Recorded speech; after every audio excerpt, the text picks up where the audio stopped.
Welcome to Facing the Moment, brought to you by the Foundation for Self-Leadership. In these episodes, we will address various crises and focus on how to navigate them with abundant fortitude and a bit of hope. As we discuss relevant observations together, we will identify meaningful actions that will generate valuable insights. You can download all episodes on Apple Music, Spotify, and YouTube.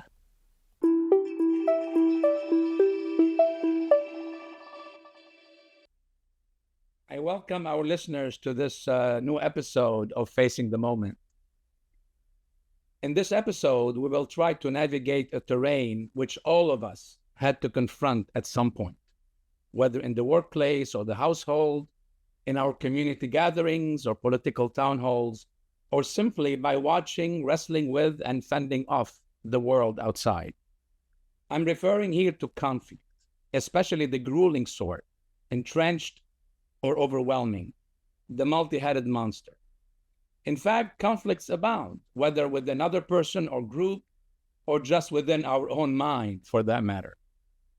In these times of high tensions and intensifying pressures and stressors, how we meet the conflict matters. With fear, surrender, or fighting fire, with apathy, cynicism, or by shutting down. The choice is ours. No question, settings and conditions will vary, and so will our response. Yet there may be ways we could show up in these challenging periods with level-headedness and steady footing. Not generally easy or seemingly possible. Our interest today is to figure out how and when we might step into a given conflict and help transform it, far beyond just diffusing the tension. We'd like to unpack conflict, what gives rise to it, why it becomes intractable, and what steps we may take to engage differently. After all, the conflicts may have started between ideas. Intellectual conflicts can be healthy. Often, however, they spill over to conflicts between people, groups, nations. Is there a way, and when is it appropriate, to see the other under a brighter light, or even meet the other somehow, somewhere, across the ravine? To help me explore this challenging question, I'm honored, very honored, to be joined by Shady Rahme, PhD, who has spent significant time precisely at these crossroads. Shadi, welcome. Thank you. Shadi Rahme is a professor of philosophy and psychology at Notre Dame University, or NDU, in Lebanon. He is an IFS-trained psychotherapist and an IFS trainer. He's also trained in other social, emotional, relational modalities and has been involved with the IFRA Center in Jordan. In 2014, he founded IFRA Lebanon and has been leading it ever since, along with the IFRA Jordan colleagues. Shadi coaches individuals and groups and has developed and offered programs for school teachers, students, community leaders, and refugees in the region living with ongoing legacies of war and displacement. Shadi has notably helped mediate challenging conflicts. And trust me, conflicts in that region are sadly very complex and can be infuriatingly linger. Back to you, Shadi. Thank you again for joining me. What else would you like to add about you that would be relevant to our conversation today? First of all, thank you for having me and for your trust. And about me, that pretty does it. Maybe I have different experiences in conflict. The first one was my personal experience in my country. Anybody who knows Lebanon knows that it's a country that was in a series of conflicts, violent ones, since more than about probably 50 years. And so this became part of my personality, part of my aspirations, of my motivation. That's why that's a topic that's close to my heart. Thank you. And I'll certainly give you an opportunity to discuss that further, Shadi. So from your perspective, what makes conflicts a common feature of the human experience? Common feature and what you said earlier in your introduction, I loved it. It's like it's healthy sometimes. I would say conflict is a common feature of our humanity just because we're evolving human beings. We're thinking of something. I mean, I just start with something very primitive or just very obvious. When you're dreaming of something, you're dreaming of accomplishing something that is not here yet. So you have something in your mind and you have a vision and it's not here yet. Here you go. That's the first conflict. Second type of conflict, we're all human beings who are not perfect. I want something in my partner. I want something in my partner, humanity. I mean, before my partner, not to mention my partner at home, my wife and so on. Or like, so I want something in the other person. I need something from the other person, and the other person is sometimes available and sometimes is not available. Sometimes they're available and capable, and sometimes they're not capable. So, because we're not perfect, not necessarily because we want to hurt each other. So, this is another aspect of conflict that is so natural. Another aspect of conflict, because we're not perfect, because we have different experiences, we see the world differently.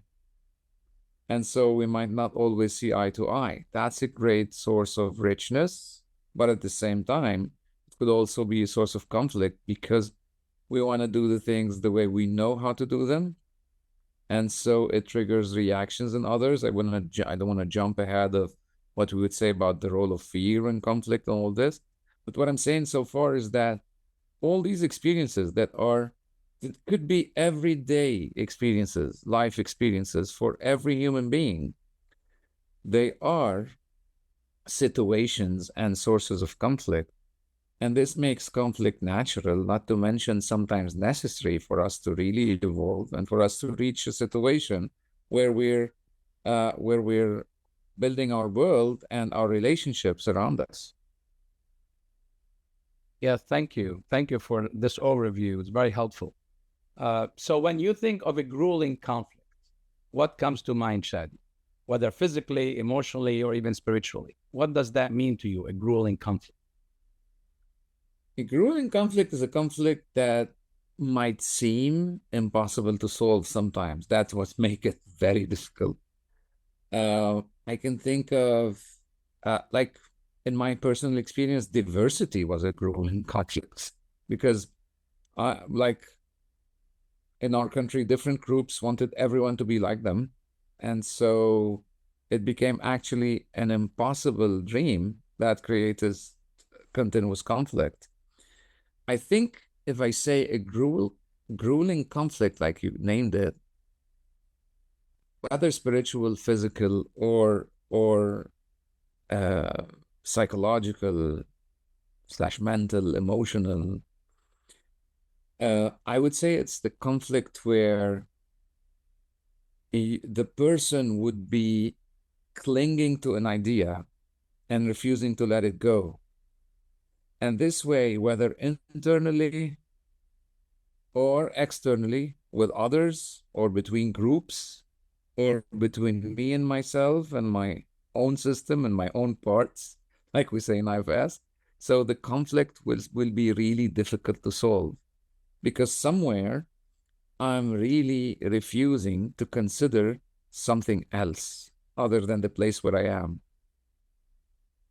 And that's where on the physical level, where you find yourself in a situation of illness, of challenge in your body somewhere, and then you're refusing to see the world from a different perspective. You only want to see it from the filter of this challenge that you have. So it stops being a challenge, even if it's a difficult one. It becomes a really difficult conflict going on within you. Yes, yes. And you mentioned the physical. Clearly, I mean, there's tension in our body sometimes. We feel it when we engage in a conflict, right when it starts and throughout the whole period when we're in it, regardless of the intensity of it. Yes. So let's talk some more about the context of a conflict. So beyond service disagreements, and you could started talking about this briefly. What do you think are the powerful forces that often contribute to conflict? Um, Again, I would say ideas, but not in the meaning of just non-existing, like the of thoughts. It's also ideas that we've been taken from one generation to another, visions of the world, perspectives that we somehow cling to and think that they're absolutely necessary for our survival. They might have been necessary for our survival 1,000 years ago, 100 years ago, but they might not be anymore. And when we cling to them, they become a source of conflict because others might need to be holding on to some other ideas, some other perspectives. And that's what really brings us to fear. I think fear is the real fuel for difficult conflicts. It's me being afraid of seeing things differently, of finding another way of doing things, of thinking in a different way. And eventually, the fear is the fear of me ceasing to exist, the fear of me not being the one who I know, whom I'm used to be.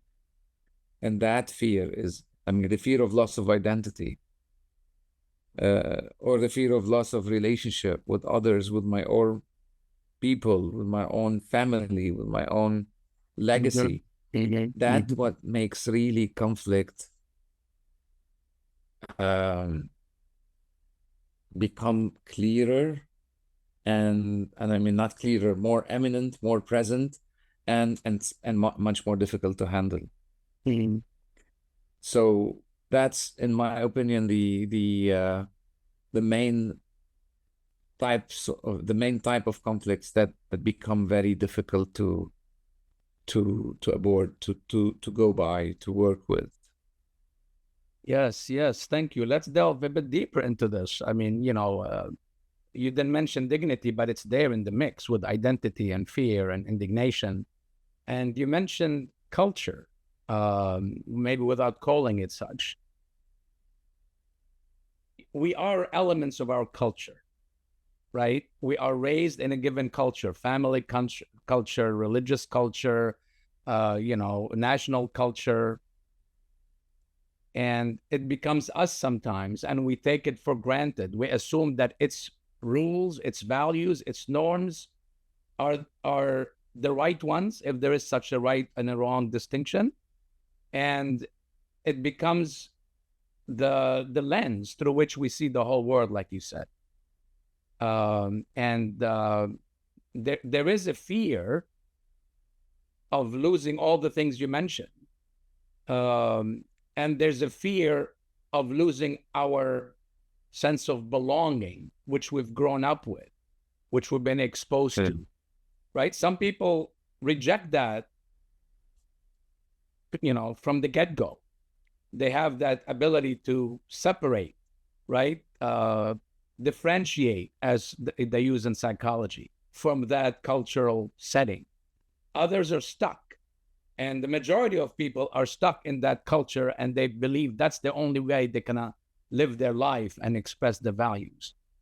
So tell us more about that thing, and how this attachment to culture does often escalate the conflict rather than diffuse it.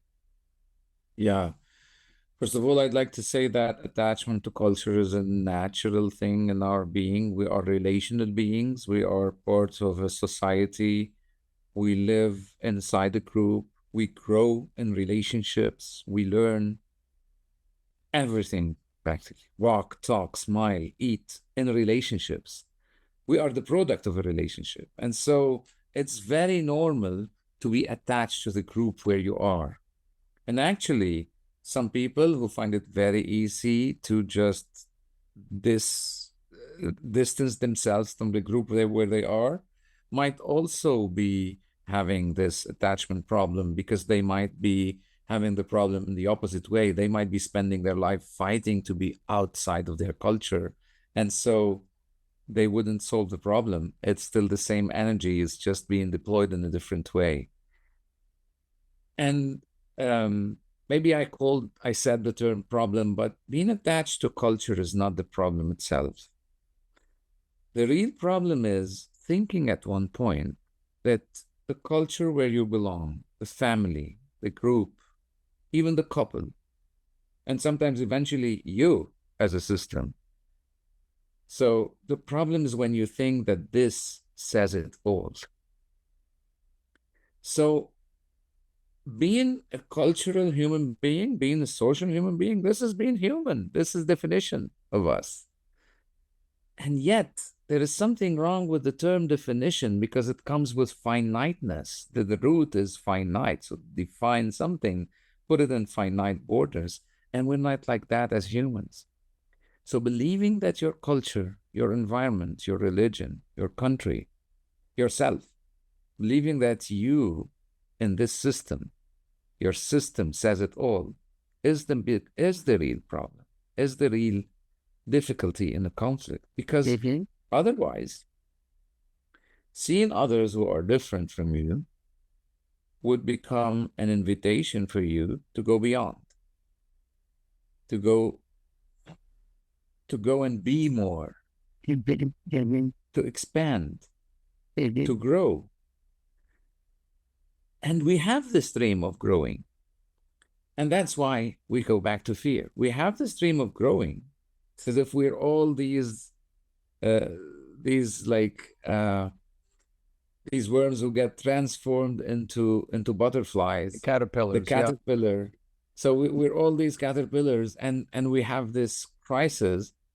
Our destiny is to transform, and we're afraid of transformation at the same time. We want to become, and when we transform, we're becoming, butterflies. Yeah. Something that sounds so free, so colorful, so playful, so nice. But we're afraid of this transformation too. Yeah. Because we leave our cocoon, we leave our safety place. And that's where the first thing to learn in order to deal with conflict, even fear itself is something healthy. Without fear, we wouldn't live. Without fear, we wouldn't stay alive. We need to be afraid. So the first thing is, you know how many slogans are like your dreams and your peace and solving conflict lies on the other side of fear. I believe that's not the truth. Actually, it's in befriending your fear, getting to know your fear, but at the same time, knowing that you're not limited here. Allowing for another sort of fear to be there, the fear of limitedness, because I'm not limited. I'm not born to be limited. And so being open to other cultures does not mean that I am betraying my own. Yeah. When I believe this is betraying my own, this is where it becomes, I become attached to conflict. How did fear start with cultures? It's because different populations had, of course, there was scarcity on earth. They needed the resources. There is greed all the time. These are elements that come, and also they come out of fear. Because I fear if I don't control everything, I will be pushed away. I will be pushed down in the chain of power. And people are afraid of that. Another thing, like I mentioned at the beginning, and you mentioned it also, it's feeling afraid of losing my identity, my dignity, my connections with others. And so I would hold on to that and fight everybody who's different. If I can find a way to really befriend fear, in the meaning where I love my culture, I'm afraid of losing it, and at the same time, I am afraid of being strangled by it, of being really suffocated by it. So I want to also be open to other things.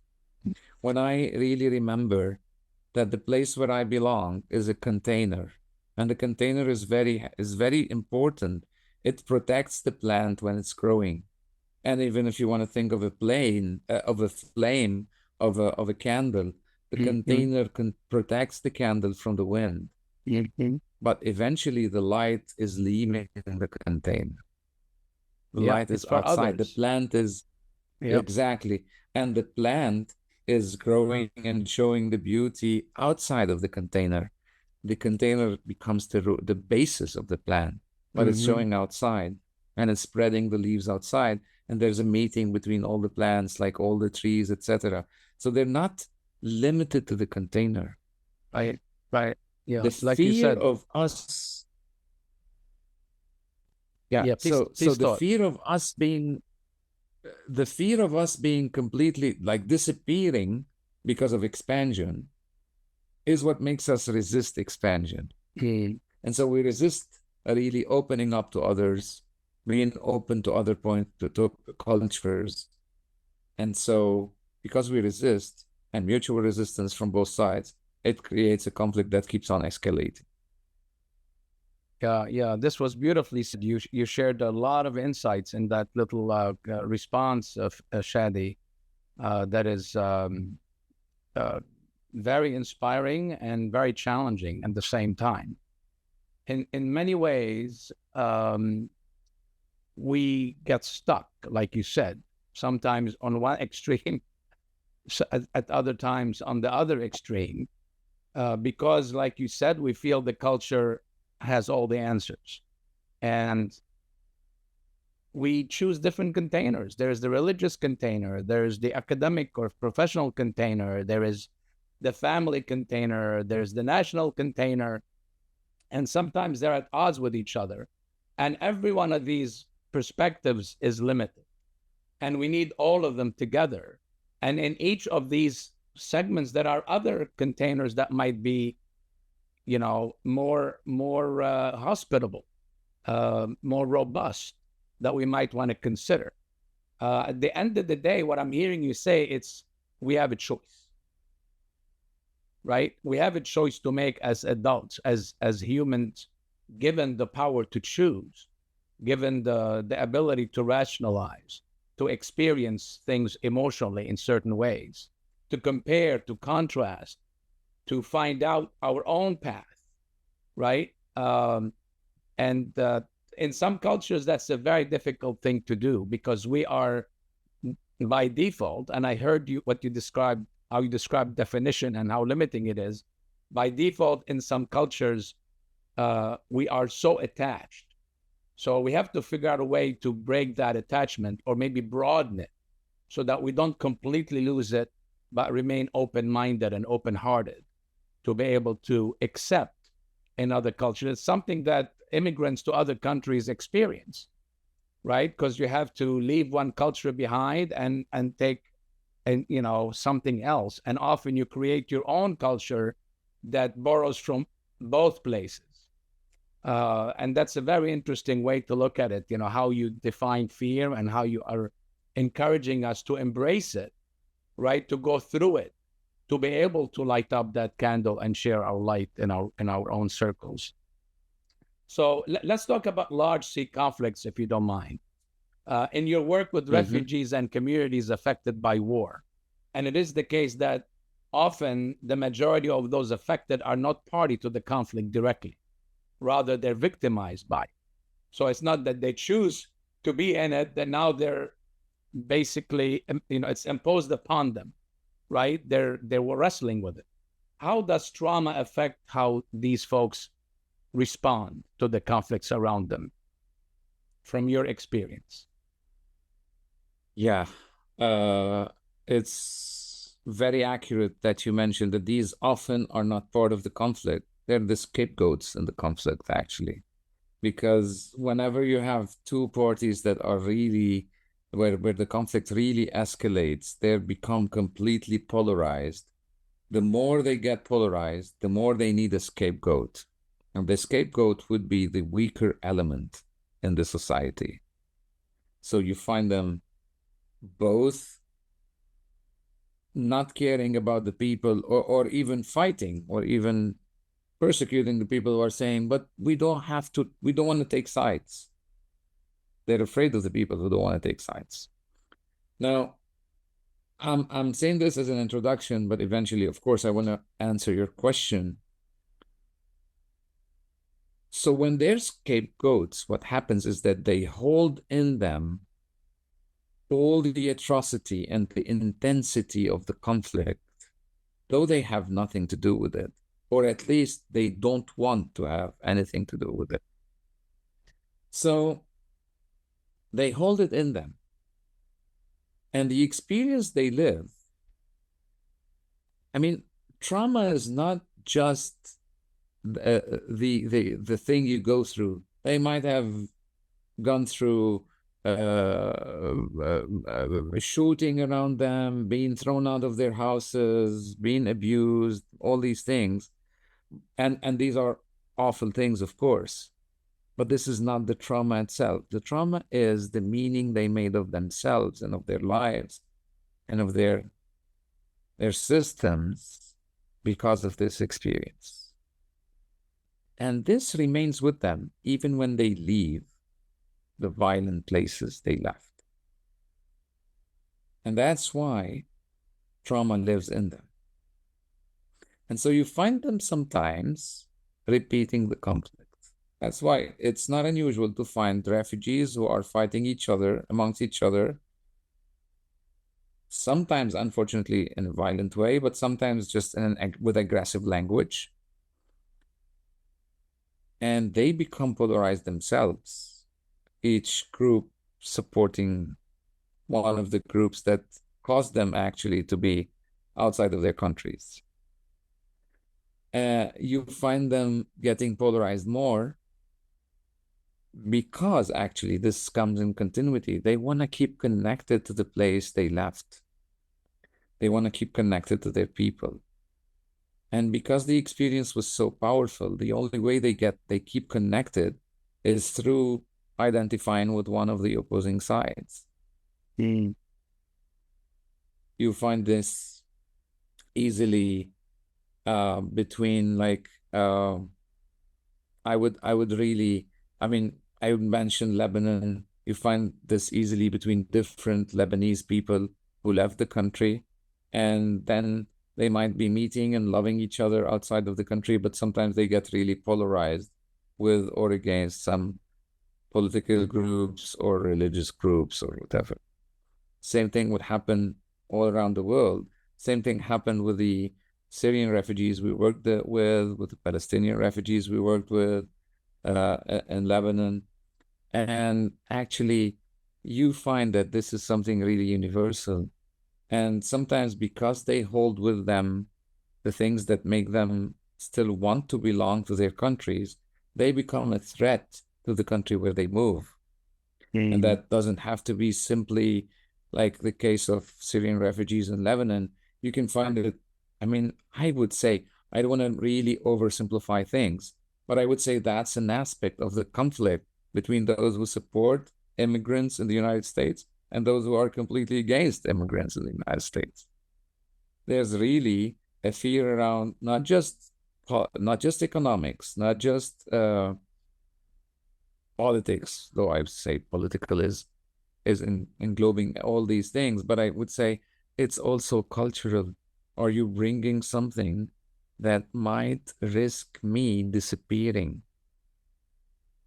And this is a trauma coming also because of the history of many lands, many countries.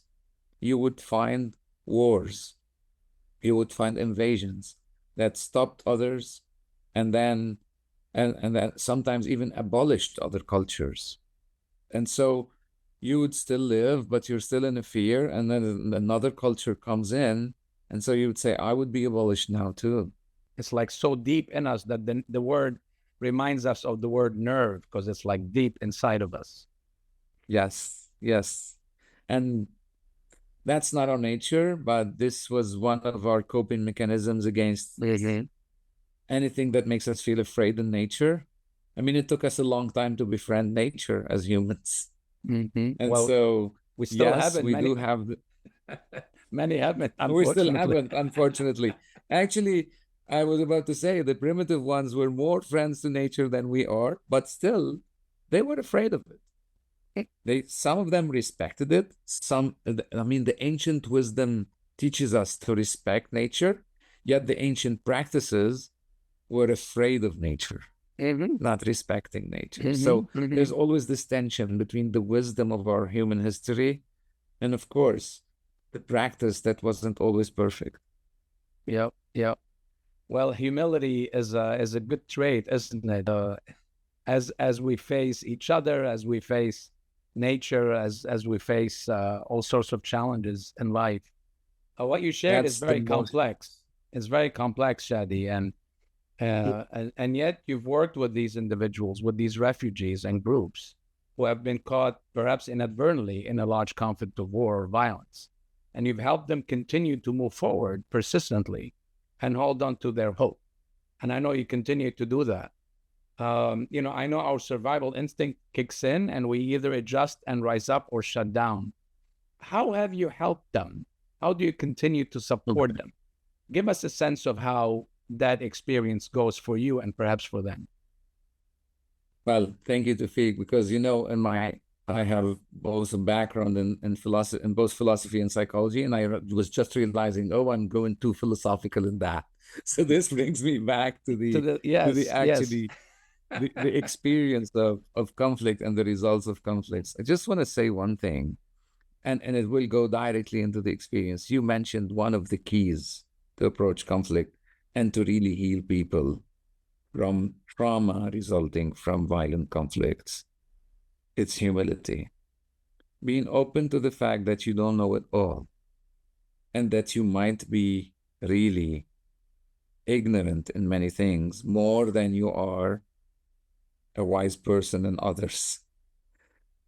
And this approach to the people who are suffering from the results of conflict, who have lived trauma, is key, because you need to be open to them, to their experience, and understanding. When they're taking sides, you need to be open to their experience. You can say, but I mean, taking sides brought you here in the same place. Like the war in your country brought you here, and now you're still taking sides. I mean, you're talking to reason here. And yeah, reason is a great thing. I mean, I'm not anti-rational, but at the same time, it's not about reason. It's not about a cognitive thing in this situation. It's an emotional situation. And you need really to connect to emotions. And that's why the number one quality that you need to really, really be acquainted with, I mean, be skillful at, is compassion. And by compassion, I mean, compassion is one of the 8 characteristics of self, and probably at the heart of characteristics of self and IFS. This is where you know that you're not really working with others from an agenda, but from a human openness, from a perspective that maybe your only agenda is to just facilitate things for them so that they are better in their systems. So the first key is compassion. You need to really feel with them where they are. And it's not something hard if you learn how to really be open to your own emotions. Because at the end of the day, we all have our pain. It might differ in context, but I do believe at the core, it's the same thing. We all have our fears, and at the core, it's the same thing, though they might differ in conflicts and context. And we all have our vulnerable places, our soft spots. So when you're in peace with your soft spots, even if you don't know them all, it becomes easier for you to be open to the pain of others, to be able to share with them their pain, to grieve when they're grieving, to feel their suffering. And this is where they start feeling they're not alone. Mm-hmm. What's ironic about conflict? It comes out of fear, and our main fear as humans is being alone. Mm-hmm. And what's ironic about conflict is that it brings us back to aloneness, because we're not together anymore. We're fighting each other. Mm-hmm. So you want to break that cycle? You need to see these people in their pain and really spend time feeling with them, hearing them, listening carefully to everything they want to say. You know, sometimes in psychology, we say, let them vent. Venting, I mean, recent research proved that venting doesn't really make people improve in their mental health. Actually, it might aggravate things. But what's really key when someone is venting is you listening to the pain inside, to the pain behind. And when you're listening to the pain, actually, there's an opportunity in this traumatic situation to go straight to the parts that are, we call in IFS the exiles, that are exiled, parts of us that just we don't want to know about because we don't want to be facing our vulnerabilities, our Because it's sensitive painful. spots. It's painful, right? Because it's painful. Of course. Of course. And again, ironically, pain is a necessary alarm in our system. Mm-hmm. If my feet has something wrong going with it, broken or twisted or whatever, and it doesn't hurt me, it doesn't send an alarm to my system, I will not take care of it. Mm-hmm. So again, ironically, pain is a necessary alarm, and we're all afraid of it. We don't know how to embrace it, to really know, yeah, there is something painful. And yeah, I acknowledge that. This doesn't make me, again, what's the meaning we make out of it? If I'm aching, does this mean I'm weak? Does this mean I'm not capable? Does this mean I'm helpless or hopeless? These interpretations are to be addressed. Pain itself is to be embraced. And I'm not saying sought, I'm saying embraced. I'm not seeking pain, but it's here. And I need to embrace it, to listen carefully to that alarm. Just like the alarm that makes me wake up from sleep. I don't like it, but it makes me wake up. And I needed to wake up. So I'm grateful for it. Yeah. And so how do I send this to people? Do I tell them that? Of course not. You just stay with them. You listen to them. You feel their pain. You cry with them. This is one of the keys. When this starts happening, you can really go deeper and check. So the idea that most refugees form about themselves, the interpretation is that they're helpless. And sometimes, and I'm just to say this very carefully, in a specific context, they might be. Like they cannot change where they are. They cannot change the rules, the restrictions around them. The systems. Yes. Yeah, they are helpless when it comes to that, of course.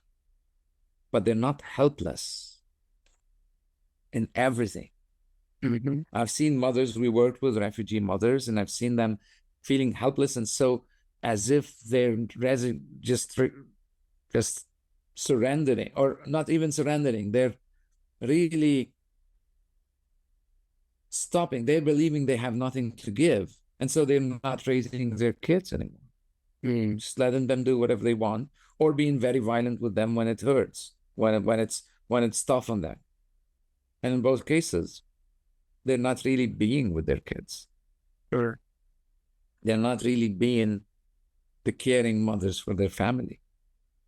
And feeling they're not helpless, throwing away, letting go this burden, this false idea, this false belief of helplessness, made them being capable of meeting their families. And you can hear mothers saying, thank you, because for the first time since 3 or 4 or even 9 years, I've been able to sit with my kids and laugh with them and talk to them and play with them. I'm not helpless. I can make a difference. Of course, there are things where I cannot. We're all limited in that way. The real healing is when I start to know that there are things that I need to accept because I cannot change. And there are many things, and I would say these are the important things because they are in my direct life, many things that I really can change. And with experience, I gained the wisdom and to know the difference between these two aspects of things, these two categories. And so the daily experience, first by compassion, accepting them wherever they are, not being judgmental, even when it comes to shame, because sometimes, unfortunately, we shame people because of shame. Like, shame on you. Do you still believe you're helpless? Right.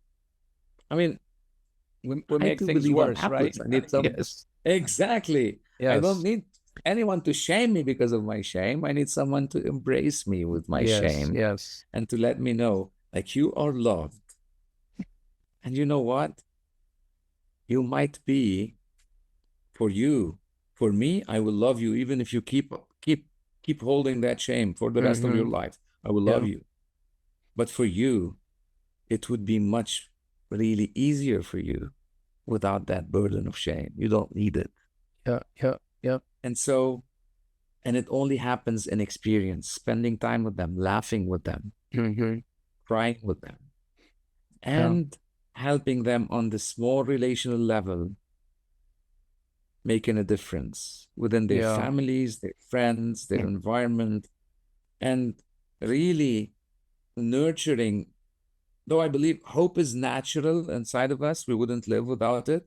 But sometimes it needs to be nurtured in the meaning of creating the space so that the light of hope shines again inside of us. And that space is created sometimes simply by regular meetings.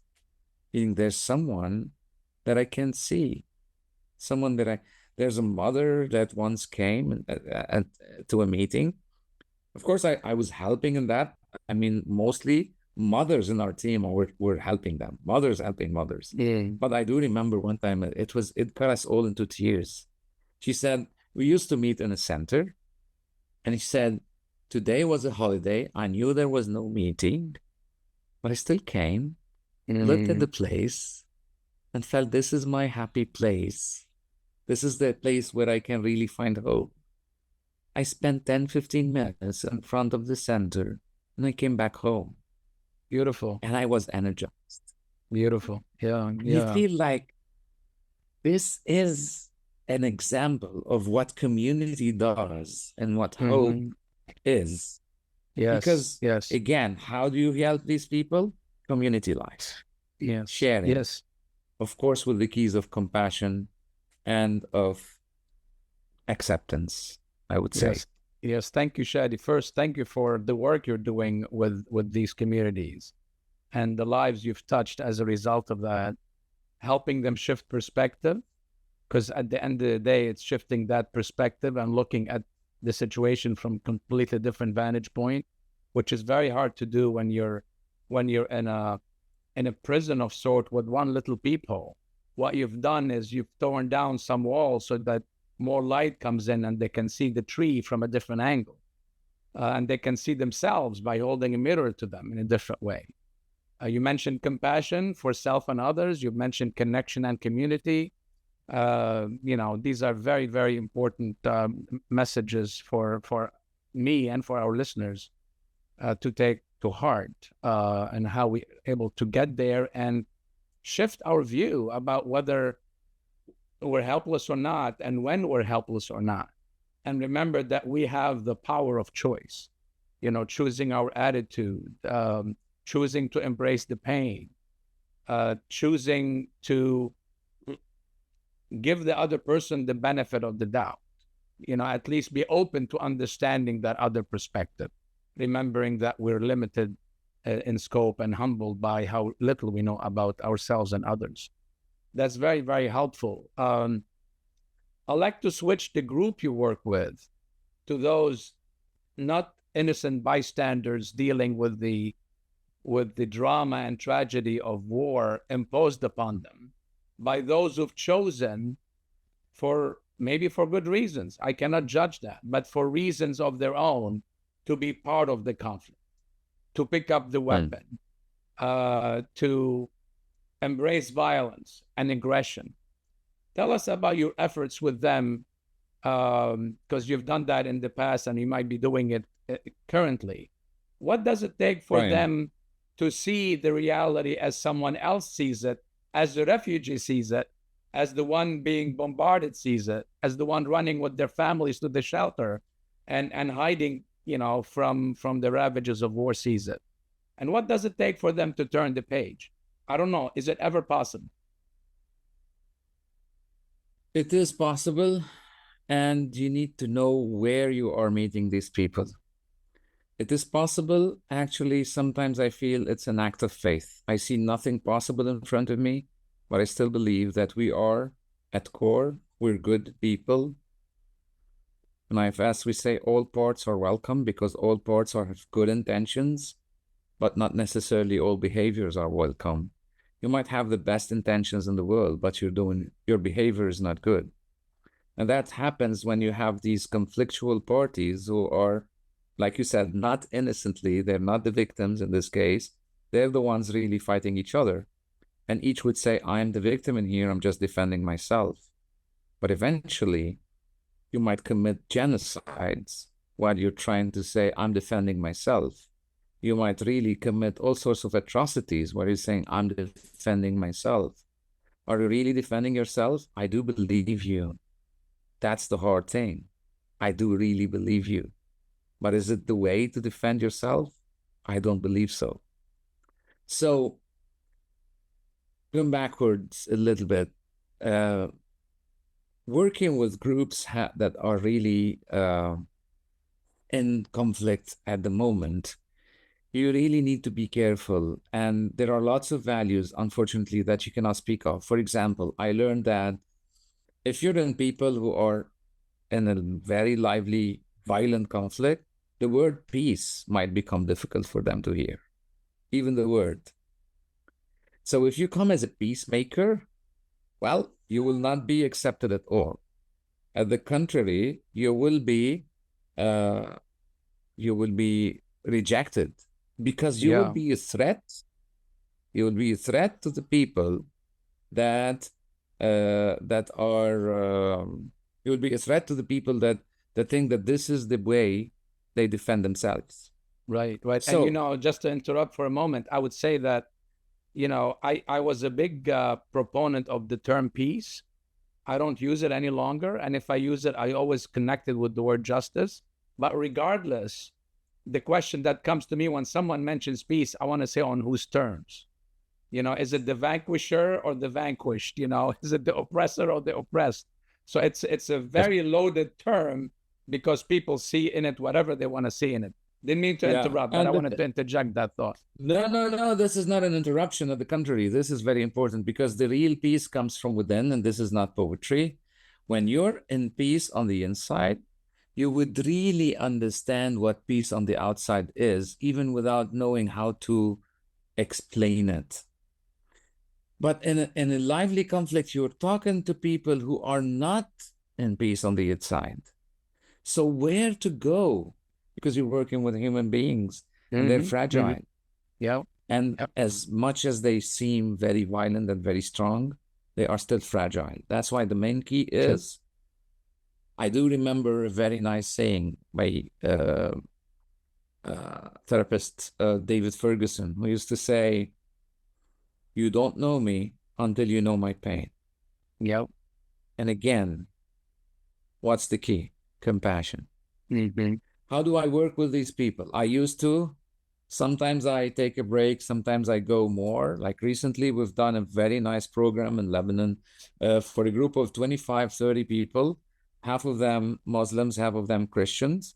And we were trying to seek a common narrative and some reconciliation. So we picked them from different political parties, but we didn't call it peace. We didn't call it reconciliation. We didn't even call it dialogue. We said leadership and trauma healing, leadership from within.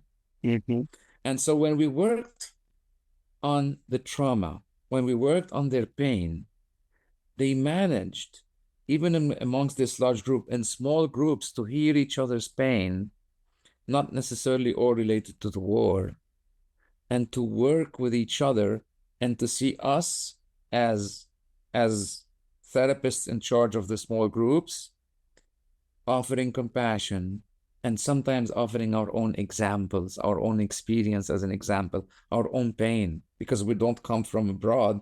We're part of this country. We've lived this experience. We have our own wounds. But of course, we needed to be very careful in order not to trigger others, because we had authority in that field. We're not just someone who's sharing their pain. We had authority because we're guiding them. And so I'm making a long story short, very short, but I would say, again, the key is knowing each other's pain. When they knew each other's pain, they were capable of seeing, oh my God, there's much more to see than what I was seeing. I do remember at the same time, it was almost at the same time. And we were talking about the burdens, and we use a lot of IFS in this training. We used in this training a lot of IFS. And so we're talking about the legacy burdens, the false beliefs that we hold from generation to generation that are linked to pain, linked to trauma. And so I do remember Druze was saying, I'm sorry, but I need to say it because this is hurting me on the inside now. My parents used to tell me, you cannot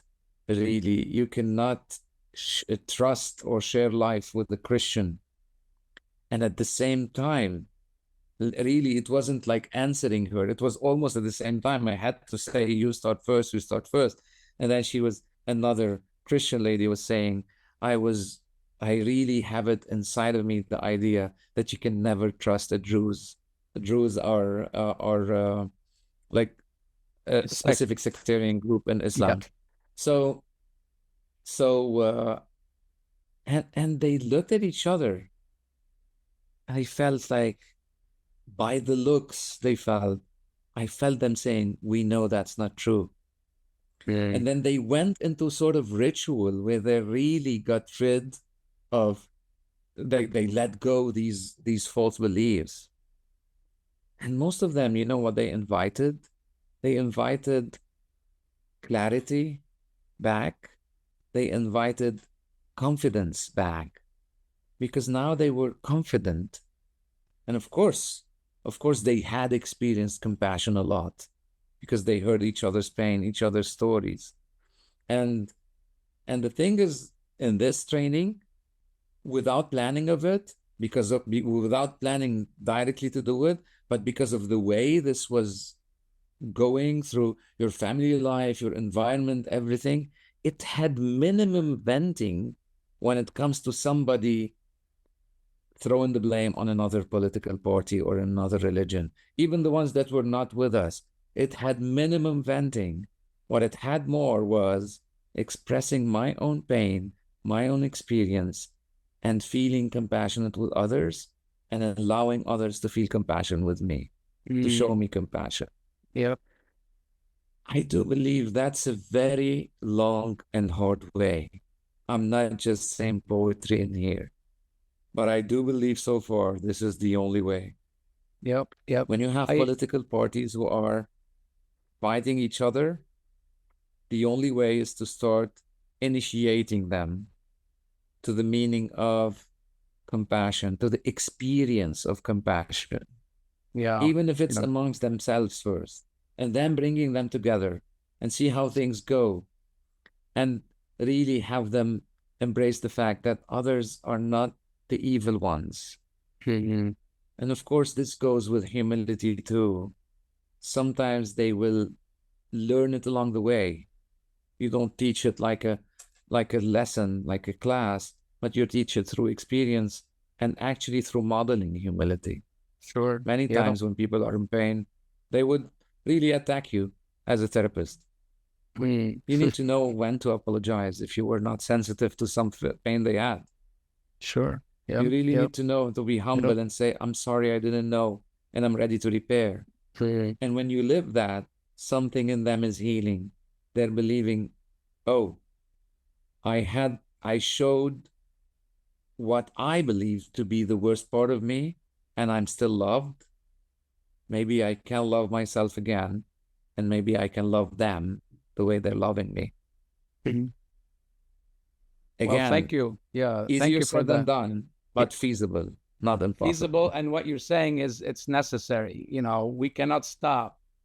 Those of us who try, who live in those spaces, we cannot stop trying and bringing people together in what you described as clearly safe and brave spaces, where you allow people to take ownership and responsibility for what they've experienced, and for how they've come to believe what they believe.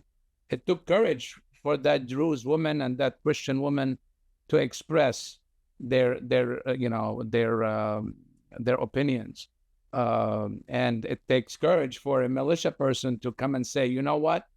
I erred in my ways. I believed in something at the time that I was a little committed to, but now I see I was blindsided. It takes courage, but for that to show up kudos to you and your team. You've created a space, that container, where they could see each other's light, even though they could only see it faintly in the beginning.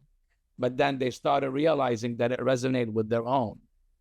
So there's a lot of conflicts all around us in different settings, and this kind of work, I think, is very valuable.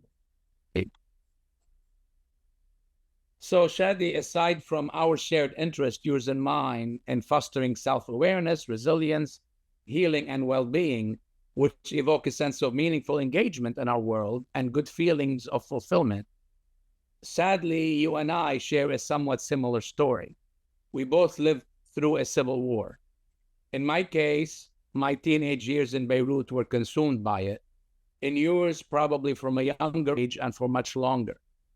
Would you be comfortable sharing with our listeners your own evolution during these highly challenging years, how you came to navigate them over time, and what may have been precious learnings from them? Yeah, thank you for this question. And as I said, this marked my whole my life, not just my career, but I think it had a role in me choosing my career. I was born 1 year after the war officially started. It has started about since the 60s, but in 75 it started officially, I would say.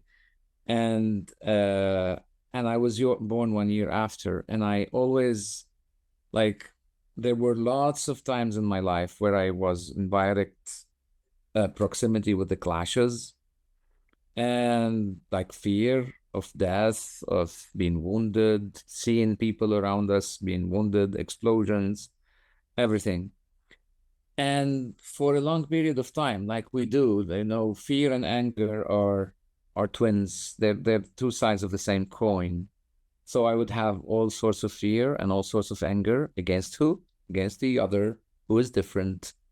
Those were the Muslims, those were the Syrians, those were the Israelis, those were this party, that party in Lebanon, most of them from the country, but also because our neighbors are Syria and Israel. So of course, some of them coming from the two countries at our proximity, but in all cases, it was the other towards whom I'm directing my anger.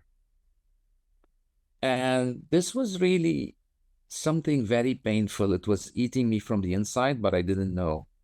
I didn't know that this sort of anger was eating me from the inside. Until at one point, and because most of our wars were religious, I had anger against religion, anger against God, anger against my family, anger against myself. And I started realizing that I'm not seeing myself right. I hated myself. And I didn't know anything, but back then I realized I need to start reading about psychology, what happens to humans. And I started reading at a very young age, actually. I was about 14, 15, reading books and not understanding everything in them. Even at a younger age, I was reading a book for Eric Fromm called To Have or To Be. And I wasn't understanding all the terminology. I used to remember the page would take me 2 days sometimes. But anyway, I'm sorry, I'm diverging. But the thing is, when I started my university years, I do remember the war, the violent war was ending. And I managed to go to what used to be West Beirut because my father, knowing I was the youngest of the family, and my father knowing the war, it's now safe in Beirut, he was planning to let me travel. But then he said, why not let him study in Beirut? We'll stay together at least. We have already people of our family who are abroad, and they were not considering coming back. So they said, we don't want the same thing with this one now. So maybe he studies in Beirut. West Beirut was the American University of Beirut, and it was not accessible during the war because it was very hard for a Christian to go to West Beirut, or vice versa, for a Muslim to come to East Beirut. And I went to West Beirut. I was very careful. I do remember my uncle died in a very tragic situation where they were, like, it's because of sectarian conflicts, but he was going to Beirut, West Beirut back then, to get the salaries for the employees, and he was kidnapped, and because of also religious identity, he was killed. And Sorry to so, hear that. thank you. So I was born with that. I never met him, but I was born with this. I was growing, with this story. And so I remember my aunts telling me, just be careful. And I was like, yeah, I will. And others saying, just don't discuss politics and religion. And I was fascinated by politics and religion, but not from a good perspective, from a fanatic perspective, actually. And I went with two fluctuating attitudes. One time, at one point, feeling afraid, and another point, feeling I want to fight everyone and prove them wrong. On the political level, on the religious level, on all levels. And I don't care. Would they capture me? Let them capture me. And I was actually captured for one day by the Syrians back then. And I don't know, miraculously, I just managed to, they just let me go. Either miraculously or because they said, he's too insane, he's just a fool, let him go. So anyway, the thing is, and little by little, I started making friends within all these fights and discussions, and violent ones, not physically, but really aggressively. I was gaining friends and feeling, even in conflict, these people have a point in here. And I managed to meet some people who would listen to me also in the points I was making. And things were just, it took me a year or two, and then I had a group of friends who were completely different from me, both politically, religiously, and all levels. Atheists, Muslims, Christians from different political aspects, etc. So, and this was the experience that changed me, because I started feeling humans are humans. They have the same pain. They have the same challenges. Whenever you thought you were bombarded, they were. Whenever you thought you were unjustly treated, they were. And back then, we started forming a group who had a common enemy, the political regime in Lebanon. But eventually, we realized that it's not the enemy that should make us a group. It's ourselves, our relationships, our common and mutual pain. And we started loving each other. And I had relationships with people from different religions, with girls from different religions. And I was like, this was the thing that I would never expect. And then I was like, oh my God, this is not just friends. This is more, this is more, this is more. And I realized with time that this is the way things were. We're all humans. And when I realized that, it made a transformation in my system. And I said, you know what? I'm not going to fight for a cause. I'm going to work on reconciliation between people. Very nice. Yes, yes. Thank you for that. Very, very inspiring. And I'm looking at the clock, and we can spend the same amount of time we spent and more unpacking a lot of ideas and experiences and the types of models you use. Maybe we can leave that for another conversation. Let me ask you a final question, and then I'll give you the closing word, Shadi. What gives you confidence? You may have kind of alluded to it briefly throughout, but I'd like you to kind of put it in a container for us. What gives you confidence that conflicts can be transformed, even in the most dire of situations? Or is my question at all plausible and naive, having assumed that you or anyone could have such a level of confidence? Confidence, I wouldn't say either I have confidence or not. It's a continuum. And sometimes I'm on the lower part, sometimes I'm the higher part. But I would tell you honestly, my own story, my inner conflicts myself. What I told you was very brief about the inner conflicts that I used to have. Sometimes an hour would be like a year, and sometimes a year goes like that. But the thing is that the inner conflict that I managed to really, I would say, survive, but then to transcend, this gives me confidence, number one. Two, the stories of the people around, the stories of the groups that are being formed. Every time you say, I want to try one more time, and then you might fail, but every time you succeed, gives you more confidence. The last group we worked with leaves me with an enormous amount of confidence. It puts me like on the continuum towards the 90% level, maybe. And then like you say, this is feasible. And then you say, I do believe in ripple effect. I do believe the 30 people we work with can work with 30. It might take them some time, but we'll still meet them and continue with them. And it takes time, but it happens, and then we work with other 30. We're having now an idea. We're hoping to be able to work on it better, to find some support for it. We're doing camps that are like this. We want them to live in an experience in a camp now, and then to go and serve in different areas in the country. And I do believe once they do this on the inner level inside the country, they will do it on the outer level, just like us as a young group of young people who had a common enemy back then, the oppressive regime, the Syrian regime that was controlling the country. So, and then we had a common enemy, so we were friends. But then we realized, oh my God, this is not the common enemy that makes us friends. It's our common values, our common pain, our common love, our common, etc. So I do believe we can still do the same thing.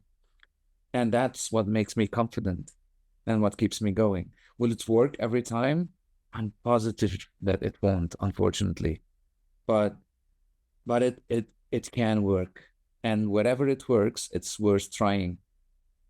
Well, thank you. And clearly, we have to keep trying. And the notion about enemies and common values makes a lot of sense to me, because I recall during the Civil War, enemies changed all the time, right? So political and military systems don't work the same way we do as humans, right? That collective has a very different set of rules. For us, it's the common humanity that we each carry. If we can just see it and notice it, it does shift everything. Shadi, thank you so much for this. Go ahead. The real enemy is our common pride, our false pride and our ignorance. Yes. And once we conquer that. Yes. Amen. Well, thank you. And I want to also thank our listeners for joining this powerful conversation. We have been reminded that conflicts are not just obstacles. They are spaces packed with issues of identity, dignity, history, legacy, fear, anger, and pain. Spaces for us to grow and cultivate inner resilience and put out our inward and relational capacity building to the test, placing it in perspective. Because none of us chooses the sort of conflicts that we face. What we can really choose is how to face them. And in those large conflicts that you talked about, paying attention, being fully present, attempting to survive, and yes, finding resourcefulness, courage, creativity to hold on to hope the way we hold on to dear life becomes, prevalent. And in other conflicts, we need to pay attention and be fully present. Listen to the other intently and below the surface. Observe what comes up for us and within us, like you said, and attempting to change our defensiveness and desire to change the other with self-trust, perhaps first, steadiness, and some acceptance. These are hard to do, aren't they? But just like anything, we can cultivate them like we do physical muscles. So I do invite our listeners to think of a conflict in their lives and see how they would have navigated it, or how they will navigate it differently, inspired by your insights, Shadi. So thank you really for your desire to help folks navigate their moment. And I invite our listeners to try to navigate their moment, whatever it carries, with fortitude and hope. And I'd like to give you the last word, Fadi. You gave us a lot of hope today. What's your closing word? Thank you, Toufic, for your nice words, actually. And I would say just one thing: be curious to other ways of seeing things. Be open to the possibility, and have faith that every time we're saying human being, we're saying There is light within them, even if it doesn't show to us. And just, we need to be humble and open and brave, because courage is to find the other human being wherever we're thinking that there is no human there. This requires a lot of work, but it's feasible. It's there. It's our light within us. Think of the times where you thought you were losing hope on yourselves, and then you made it. Maybe this could happen with others too. And this is how we approach, maybe if we approach the conflicts in our houses and our families, don't start very big, like think of the worst dictator and say, I want to have hope in that person. Start with your friends, your families, brothers, sisters, parents, children. Go to your educational places, schools, companies, employees, employers. And then you will find that this is becoming your lifestyle. And this conflict becomes an opportunity to grow and to find your real golden nature of humanity. Yes, thank you, Fadi. And of course, we have to start with ourselves. Like you said, peace within is what makes it possible for us to be there for others. Thank you again, and I thank our listeners. Till next time. Thanks for listening. Facing the Moment is an independent production of the Foundation for Self-Leadership, a nonprofit committed to bringing emotional, relational, and societal healing and well-being to a world in need. Learn more at foundationifs.org. You can download this and all other episodes on Apple Music, Spotify, and YouTube. Until the next episode, may we all keep facing the moment with grit and grace.